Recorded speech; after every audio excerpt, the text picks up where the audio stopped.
6장 1절에서 7절 말씀을 통해서 나의 반석이신 하나님이라는 제목으로 말씀을 나누고자 합니다. 시간이 지나서야 알게 되는 것이라는 글을 보게 되었는데 이 글에서는 이런 내용이 있습니다. 어린 시절 저는 병우유를 너무나 좋아했습니다. 아버지는 출근할 때마다 막둥이인 저에게 병우유를 하나씩 사주었습니다. 어려운 살림 탓에 먹을거리가 늘 부족했지만 아버지는 저에게 우유를 주는 일을 하루도 빠뜨리지 않으셨습니다. 어느덧 세월이 지나 아버지는 치매로 인해 가족들도 잘 알아보지 못하시고 계시지만 아버지 생신을 맞이해서 오랜만에 식사하는 자리에서 식구들이 다 모이게 되었습니다. 그리고 이런저런 이야기를 나누던 중에 누님이 어린 시절 병우유에 대한 사연을 말해주게 됩니다. 마침 아침마다 아버지가 사주셨던 그 우유가 어떤 우유냐? 바로 아버지가 출근할 때에 들어가던 교통비를 아껴서 사줬던 우유라는 것입니다. 이 이야기를 들으면서 정말 자신의 것까지 희생하시는 아버지의 그 마음, 그리고 또 우리가 평상시에도 어머니, 아버지를 보면은 우리를 정말 사랑하셔서 뭐 하나라도 더 해주려고 하는 그런 부모님의 모습을 볼 수가 있습니다. 하나님의 아버지의 사랑이 정말 그런 사랑과 우리 어떻게 보면 같고, 어떻게 보면 더 예수 그리스도를 보내시면서까지 우리를 사랑하신 하나님의 사랑이 정말 와닿는 그런 글이라고 느꼈습니다. 하나님 아버지께서는 우리에게 반드시 은혜를 더해주시고, 그 은혜는 단순히 뭔가 사랑을 더해준다, 애정을 준다 이런 것이 아니라 정말 우리의 형편이 어려울 때에는 우리의 상황을 열어주시고, 또 때로는 우리가 울고 있으면은 그것을 위로해 주시고, 그리고 때로는 혼내시면서까지 우리를 바른 길로 가게 하십니다. 그렇게 해서 주님께서 우리를 결국 하나님의 나라까지, 또한 우리가 잘 살고 은혜가 넘치고 부흥하는 분 있는 그 삶의 그 길로 반드시 인도하시는 참 좋으신 하나님이 바로 우리 하나님이신 줄 믿고 있습니다. 오늘 말씀 이사야 26장에서는 여호와의 구원의 성에 입성하는 자들이 부르는 찬양과 신앙 고백에 대해서 그 말씀을 전하고 있습니다. 이러한 말씀을 통해서 우리는 하나님이 주시는 구원이 모든 만물을 창조하신 창조주 하나님이신 그분이 이제는 우리를 향해 그 사랑을 보여주시는 것이라고 분명히 고백할 수 있어야 합니다. 우리 주님 하나님께서는 우리를 너무나도 사랑하셔서 예수 그리스도를 우리에게 보내주시고, 이제는 그것을 통해서 우리가 하나님이 얼마나 우리를 사랑하시고 반석이 되시는지를 분명하게 끊임없이 오늘날에도 성경을 통해서 성령을 부어주셔서 우리에게 힘을 더해주시고 계십니다. 1절 말씀에 보면은 유다 땅에서 이 노래를 부르리라 라고 성경은 말씀합니다. 여기서 유다 땅은 문자적인 유다 땅이 아니라 앞으로 이제 하나님께서 이 세상을 심판하시고 새롭게 일구어 가실 새 하늘과 새 땅을 상징적으로 말하는 표현입니다. 그리고 견고한 성읍은 육안으로 보이는 유다 땅의 예루살렘 성이 아니라 이제는 하나님께서 이제는 세우시는 정말 안전하고 튼튼한 예루살렘 성을 의미합니다. 하나님께서는 이제 하나님이 주시는 그 구원으로 이러한 새 예루살렘 성벽을 삼으실 것이라고 말씀하고 있는 것입니다. 이렇게 말씀을 묵상했을 때 장차 하나님께서 주시는 새 하늘과 새 땅에 건설하실 새 예루살렘은 이제는 외부의 침입을 걱정할 필요가 없는 것입니다. 근데 이 말씀이 정말 중요한 이유가 무엇이냐면은 이것은 오늘날에 때로는 성경 말씀이고 때로는 성령 충만으로도 분명히 해석이 될 수가 있는 부분이기 때문입니다. 우리가 만약에 우리 안에 하나님 나라가 있는데 그곳에 이제는 성벽을 세우는 겁니다. 말씀으로 성벽을 세우고 성령 충만으로 이제는 덧칠을 하는 겁니다. 내가 만약에 하나님의 말씀이 견고히 서 있고 이제는 성령이라는 진흙으로 이제는 끈끈하게 붙어있게 되면은 그 성읍은 사단의 그 공격에 이제는 뚫리지 않는 튼튼한 성벽이 되어집니다. 그런데 반면에 내가 하나님과 함께하지 못하고 말씀에 구멍이 뚫리고 하나님을 의심하게 되면은 이제는 하나님과의 그 신뢰가 깨질 뿐만 아니라 오늘날의 우리의 삶에서 어려움까지 이제는 더불어 찾아오는 아픔과 고통이 더해지는 삶이 되는 것입니다. 하나님께서는 이제는 자기에게 피하는 모든 사람들을 이렇게 안전하게 진쳐주시고 또한 지켜주시고 보호해주십니다. 그곳은 하나님의 은혜로 완전하고 안전하고 평화가 보장된 곳입니다. 그래서 하나님의 구원이 그 진치는 곳은 어떤 것도 넘볼 수가 없는 것입니다. 중요한 것은 우리가 하나님을 찾고 의지하며 그런 하나님과 함께하는 것입니다. 하나님께서 보호하시고 지키시는 새 예루살렘 성은 언제나 평화롭고 부흥을 누릴 수 있습니다. 그래서 우리는 이제는 하나님의 도우심과 보호하심을 받을 수 있도록 더욱더 하나님을 사랑하는 삶, 그리고 말씀을 사랑하는 삶, 성령님을 찾는 그러한 삶이 되어야 되는 겁니다.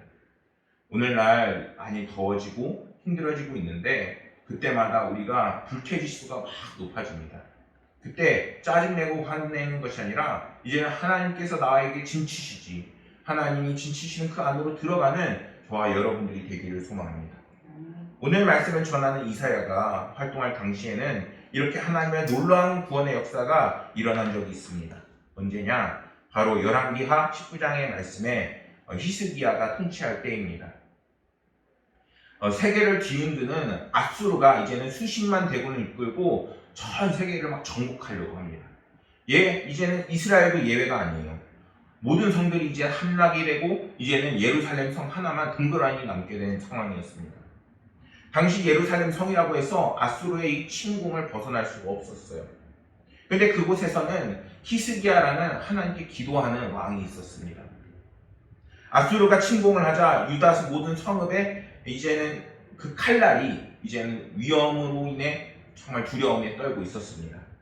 그런데 오직 히스기야가 그리고 이제는 이사야가 기도하고 하나님께 묻자 하나님께서는 이제는 너희들이 싸우는 것이 아니라 하나님께서 대신 싸워주실 것을 말씀합니다. 히스기야는 어떻게 기도했을까요? 열왕기하 19장 19절 말씀을 보면 이렇게 기도합니다. 우리 하나님 여호와여, 원하건대 이제 우리를 그의 손에서 구원하옵소서. 그리하면 천하 만국의 주 여호와가 홀로 하나님이신 줄 알리리라 하니라. 이렇게 말씀합니다. 히스기야는 하나님만이 나의 구원이시고 나의 반석이심을 알고 있었습니다. 히스기야는 이제는 하나님을 적극적으로 신뢰하면서 나의 삶의 주인, 이제는 이 나라의 주인, 그리고 모든 상황의 주인이 하나님이시라는 것을 믿고 지금 기도하고 있는 것입니다. 물론 히스기야가 지금 이 상황이 자기가 기도할 수밖에 없는 상황이기도 해요. 자기가 뭔가 할 수 있는 것이 없어요. 사실 이 사람이 이스라엘의 왕이었지만 내가 아무리 많은 군대를 갖고 있어도 아수르보다는 많지 않았거든요. 근데 중요한 것은 그가 겸손하게 하나님 앞에 엎드리자 하나님께서는 엄청난 놀라운 은혜의 역사를 보여주십니다. 열왕기하 19장 35절 말씀을 보면 이렇게 말씀합니다. 이 밤에 여호와의 사자가 나와서 아수르 진영에서 군사 18만 5천 명을 친지라 아침에 일어나 보니 다 손장이 되었더라. 하나님께서 18만 5천 명이라는 거대한 숫자의 사람들을 이제는 다 죽이시는 겁니다. 히스기야가 무언가를 했나요? 아니요. 히스기야는 아무것도 하지 않았어요. 단지 그가 했던 것은 하나님을 찾고 기도했던 것이죠. 그렇다면 이게 그냥 히스기야에게만 일어나는 일일까요? 아니라는 거예요. 하나님께서 오늘 이 말씀을 우리에게 주시는 것은 이제는 18만 5천 명이라는 거대한 숫자뿐만 아니라 너희들의 삶까지 책임지시고 함께 하신다는 나의 반석이 되시고 나의 힘이 되시고 나의 능력이 되실 것이라는 것을 오늘 하나님께서 우리에게 말씀해 주고 있는 것입니다. 이처럼 하나님이 구원하시는 성, 하나님이 구원이 두르는 이 백성들은 이제는 그 어떤 것으로부터 위험을 받을 수가 없는 것입니다. 우리는 이러한 약속의 말씀을 잃어버리면 안 되는 것입니다. 우리의 구원이시고 반석이시라는 말씀을 잃어버릴 때 이제는 우리의 삶에 뭔가 균열이 생기고 그리고 어려움이 찾아오게 되는 것입니다. 3절 말씀을 보면은 주께서 심히 견고한 자를 평강하도록 지키시리니라고 말씀합니다. 왜 이 말씀을 주시는 걸까요? 오늘날 우리가 살아가는 이 세상에서 이제는 우리의 삶이 하나님과 계속 같이 하지 못하기 때문인 것입니다. 하나님께서 우리에게 분명히 내가 너의 반석이 될 것이다 라고 말씀하시고 이제는 지켜주실 것이라 말씀하시는데, 그것을 믿지는 못하는 그 믿음의 균열 속에서 이제는 평강이 사라지고 은혜가 사라지고 우리의 삶이 계속 두려움과 어려움의 연속이기 때문인 것입니다. 제가 지난번에 한번 말씀드린 적이 있는데, 전에 사당동에 살 때 같이 사시던 분 중에 이제 생선을 파시는 분이 계셨습니다. 그분은 이제 생선을 팔면서 신학을 공부하시고 이제 목회자가 되려는 분이셨죠. 새벽에 어머니랑 새벽 기도를 가는데 그분을 만난 거예요. 저 멀리서부터 막 찬양이 들려요. 한밤중에.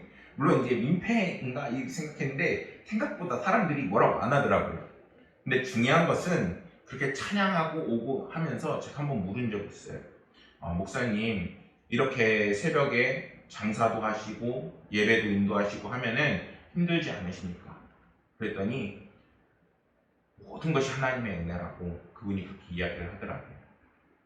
중요한 것은 정말 우리가 믿음을 지키고 하나님과 견고히 그 관계를 쌓아나갈 때 하나님께서는 모든 상황과 어려움 속에서 우리를 지켜주시고 그것을 이길 수 있는 힘을 주십니다. 바쁜 일상과 재물과 권력과 쾌락과 각종 취미와 오락거리들에 이제는 마음을 빼앗기고 이제는 하나님으로부터 멀어지는 삶을 이제는 금지해야 합니다. 그것을 이제 버려야 합니다. 심지가 견고한 사람은 이제는 어떠한 유혹에서도 흔들리지 않고 하나님만 바라보게 되어 있습니다. 하나님께 소망을 두는 삶을 살아야 하는 것입니다. 험난한 세상, 이제는 뭔가 붙들고 살아갈 기준점이 필요한 것입니다. 무엇을 붙들고 살아가겠습니까? 나의 능력? 아니면 다른 사람의 권력? 아니면 재물? 그런 것들로는 우리의 삶을 지탱할 수가 없습니다. 재물은 있다가 사라지는 것이고 권력 역시 시간이 지나면 반드시 사라지게 되어 있습니다. 중요한 것은 이제는 우리에게 영원하시고 함께 하시며 온 만물을 창조하신 하나님 아버지를 믿는 것이 우리의 진정한 구원의 손길이요 정말 능력과 세임을 받는 비결인 것입니다. 그런데 말씀을 보면 굉장히 특이한 점이 있어요. 무엇이냐? 하나님께서 오히려 막 마음이 흔들리고 그리고 어려운 사람들을 이제는 그들에게 평강을 주시겠다 이렇게 말씀해 주실 것 같은데, 오히려 심지가 견고한 자를 평강하도록 지키신다라고 말씀을 전하고 있습니다. 왜 그럴까요? 그것은 사람이 심지가 견고하다고 해서 이 세상의 모든 유혹을 이길 수가 없기 때문인 것입니다. 한마디로 아무리 의지가 굳건하다고 해서 이 세상의 시련과 풍파를 만나면은 다 쓰러지게 되어 있습니다. 우리의 연약한 마음은 이제는 하나님을 붙잡을 때 평강과 은혜가 찾아오게 되는 것입니다. 어느 누구도 예외가 아닌 것입니다. 성경 말씀은 우리가 혼자의 힘으로는 이길 수 없지만 하나님을 향한 굳건한 그 믿음을 지킬 때, 매 순간 돌이키고 하나님을 찾고 회개하고 믿음을 다질 때 하나님께서는 정말 환난이나 풍파가 막 몰아쳐도 그 속에서 그 모든 것을 잠잠하게 하신다 말씀합니다. 사실 이 말씀을 준비하면서 너무나도 와닿는 거예요. 왜냐면은 이제 호산나교에 이제 여름성경학교를 도와주고 있는데, 어떻게 보면 제가 중고등부 수련회는 굉장히 많이 했습니다. 하면서 아이들 이끌고 막 대전에도 가고 비를 뚫고 가고 막 이랬어요. 그런데 이번에 여름성경학교를 하는데 도와주는 게 아니라 인도하다시피 합니다. 그때 많은 분들이 도와주시고 함께 하시지만 결국에는 전체적인 틀을 봤을 때 이제 계획을 하고 인도를 해야 되는 게 저의 역할이었습니다. 그런데 레크레이션을 한 번도 해본 적이 없어요. 그러다 보니까 애들한테 어떻게 아이스 브레이크를 하지 마 이런 고민들이 막 머릿속에 터져 나갈 것 같은 겁니다. 새벽이 되고 이게 애들한테 재밌을까 이 생각을 하게 되는 거예요. 그런데 그렇게 새벽까지 하다가 보면은 결국에 한 가지의 결론에 도달합니다. 내가 이것을 왜 하지? 하면은 하나님께서 하길 원하시지, 이런 결론에 닿게 됩니다. 그렇게 되면은 이제 그때부터 성령이 충만해지는 거예요. 그러면서 하나님께서 어떻게 할 것이라 이렇게 도와주시면서 계획을 짜게 됩니다. 실제로 어제 1일차를 했는데 정말 재밌었던 거예요. 제가 뭔가 레크레이션을 할 때 뭔가 재능이나 능력도 없었지만 하나님께서 이미 다 준비해 주시고 도와주셔서 아이들이 재밌고 즐겁게 하고 갔습니다. 그런 것처럼 하나님께서는 우리의 모든 어려움과 모든 상황들을 다 알고 계십니다. 제가 사역에도 빗대어 얘기했지만 여러분들이 기도하고 가는 그 모든 발걸음에 이제는 하나님께서 함께 하시고 진치고 계십니다. 그 속에서 기도하고 여러분들이 걱정하는 모든 것들에 대해서 이미 하나님께서는 예비해 놓고 계십니다. 중요한 것은 하나님께서 나와 함께 하시며 나의 반석이 되실 것이라는 그 믿음을 잃어버리지 않고 그리고 이제는 그 말씀을 믿고 나아가는 것입니다. 사랑하는 여러분, 용기를 내시기 소망합니다. 그 용기조차도 하나님께서 주시는 겁니다. 그리고 그 용기는 믿음에서 나오는 것입니다. 하나님을 믿음으로 큰 은혜를 받은 사람들이 있습니다. 창세기 말씀에서는 요셉은 하나님 앞에 범죄하지 않으려고 보디발 장군의 아내의 그 유혹을 뿌리쳤고, 다니엘의 세 친구는 느부갓네살 왕이 세운 그 금 신상에 절하지 않아 풀무불에 던져졌습니다. 다니엘은 왕위에서 이제는 왕에게 절하라는 그 명령을 들었지만 그 왕의 신상에 절하지 않았습니다. 그리고 사자굴로 들어갔지요. 근데 그들은 모두 어떻게 됐습니까? 생명을 위협받고 어려운 모든 상황 속에서 하나님께서 던져주십니다. 그들은 너무나도 매혹적인 유혹, 어쩔 수 없는 이 상황, 모든 상황 속에서 오히려 하나님을 바라봤습니다.